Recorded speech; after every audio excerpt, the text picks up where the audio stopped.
Which finding, if true, would most directly support the researchers' hypothesis? Researchers hypothesized that a decline in the population of dusky sharks near the mid-Atlantic coast of North America led to a decline in the population of eastern oysters in the region. Dusky sharks do not typically consume eastern oysters, but do consume cow-nose rays, which are the main predators of the oysters. So the text highlights that the researchers hypothesized that a decline in the population of dusky sharks would lead to a decline in the population of the eastern oysters. This is because dusky sharks don't eat eastern oysters, but they do consume cow-nose rays, which are predators of the oysters.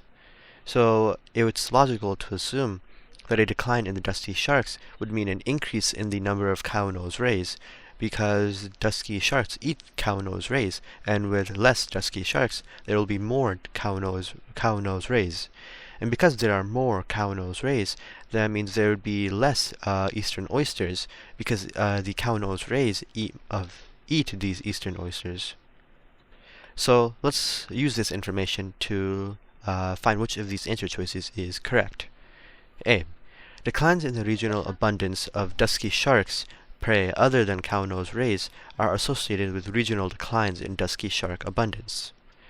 So this is incorrect, because this wouldn't make sense, because if the dusky shark's prey other than cow-nose rays are associated with regional declines in dusky shark abundance, this wouldn't support the researchers' hypothesis, because this is showing the connection between dusky shark population, a decline in dusky shark population, and a decline in the population of eastern oysters.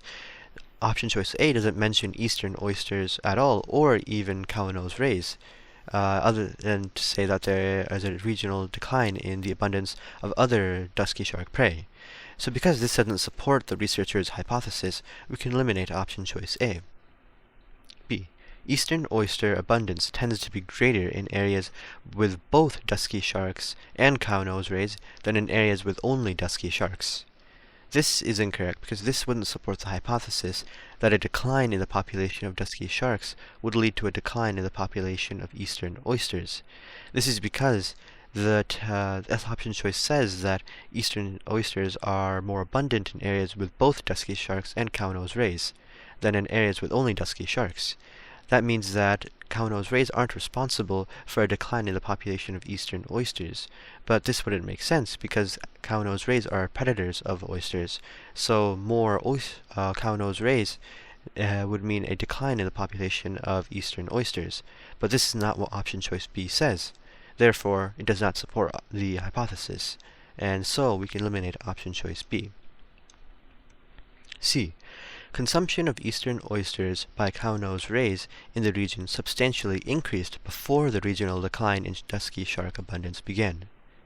So this is incorrect, because this would mean that there were more eastern oysters after the decline in dusky sharks than before, which is clearly incongruent with the researchers' hypothesis that a decline in dusky sharks would lead to a decline in the population of eastern oysters. So we can clearly eliminate option choice C.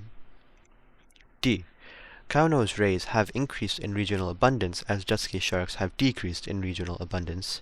So this is the correct answer, because this properly supports the researchers' hypothesis. This is because the decline in dusky sharks would have a result of cow-nose rays increasing in population. This is because dusky sharks consume cow-nose rays, and therefore, as there are less dusky sharks, cow-nose rays would increase in population. And because the cow-nose rays increase in population, that means that there would be a decline in the population of eastern oysters.